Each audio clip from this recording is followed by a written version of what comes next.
On passe notre temps à se demander comment rendre l'IA plus intelligente, plus rapide, plus forte. Mais et si ce n'était pas la bonne question? Et si le vrai défi, c'était de la rendre plus sage? C'est ce qu'on va explorer ensemble. Comment on passe d'une IA juste performante à une IA qui nous aide vraiment, qui nous ressemble? Et pour nous guider dans cette réflexion, on va s'appuyer sur le livre de Stephen K. Reed, qui a vraiment creusé cette question de l'intégration entre notre intelligence, à nous, et l'intelligence artificielle. Allez, on plonge directement dans le vif du sujet avec la grande question qui va nous suivre tout du long. Est-ce que notre sagesse avance aussi vite que notre technologie? C'est loin d'être sûr. Pour essayer de répondre, il faut d'abord faire un petit bond dans le passé. Parce que l'informatique, à ses débuts, c'était bien plus mécanique. Ça n'a pas toujours été une histoire de lignes de code et de logiciels. Imaginez la scène. Pour programmer cet énorme ordinateur, l'ENIAC, il fallait régler à la main des centaines de cadrans et d'interrupteurs. Et quand ça plantait, bonne chance pour trouver le coupable parmi 18 000 tubes à vide. Un travail de fourmi, souvent réalisé par des programmeuses, dont l'histoire a un peu trop tendance à oublier les noms. Et ça résume tout.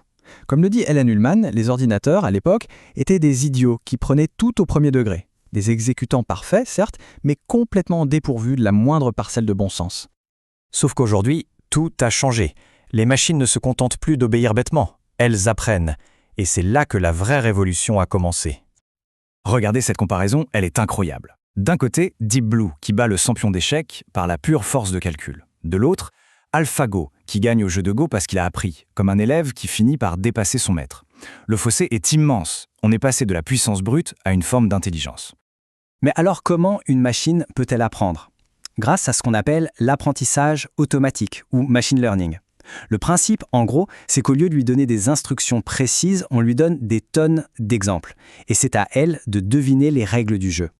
Et pour faire ça, on s'est inspiré du meilleur modèle qui soit, notre propre cerveau. Les réseaux de neurones, c'est un peu ça, des sortes de cerveaux artificiels, où des neurones numériques s'envoient des informations pour petit à petit résoudre un problème. Et quand on empile plusieurs couches de ces cerveaux, on obtient l'apprentissage profond, le deep learning. C'est un peu comme si une première couche reconnaissait les pixels, une deuxième les lignes, une troisième les formes, jusqu'à ce que le système puisse reconnaître un visage. Le résultat est juste bluffant. Et toute cette technologie a un nom qui est sur toutes les lèvres en ce moment, l'IA générative. Aujourd'hui, l'IA n'est plus seulement une analyste, c'est aussi une créatrice. Elle peut générer du texte, des images, de la musique, c'est une révolution. Et si on a encore des doutes sur l'ampleur du phénomène, ce chiffre devrait mettre tout le monde d'accord. 100 millions d'utilisateurs actifs pour ChatGPT en à peine 2 mois, c'est du jamais vu. C'est une adoption plus rapide que n'importe quelle autre technologie dans l'histoire. Mais attention, toute cette puissance a aussi ses limites. Malgré ses exploits, l'IA est loin d'être parfaite. Et c'est justement là, dans ces failles, que nous, les humains, on a encore notre mot à dire. Le plus gros point faible de l'IA, en fait, c'est le bon sens. Elle peut analyser des millions de données à la seconde, mais elle ne sait pas qu'une ficelle peut tirer, mais pas pousser. Elle ne sait pas qu'une mère est forcément plus âgée que sa fille. C'est ce genre de savoir implicite qui fait encore toute la différence. Alors, quels sont nos super-pouvoirs? Le mathématicien Junaid Mubin en identifie 4 principaux. Notre capacité à créer, à imaginer, à poser les bonnes questions et surtout à collaborer. C'est là-dessus qu'on doit miser pour construire une relation saine avec l'IA. Bon, alors, comment on fait pour que l'IA reste à notre service et que ce ne soit pas l'inverse? La réponse tient en quelques mots. Une IA centrée sur l'humain. C'est une approche qui remet l'humain au centre du jeu, tout simplement.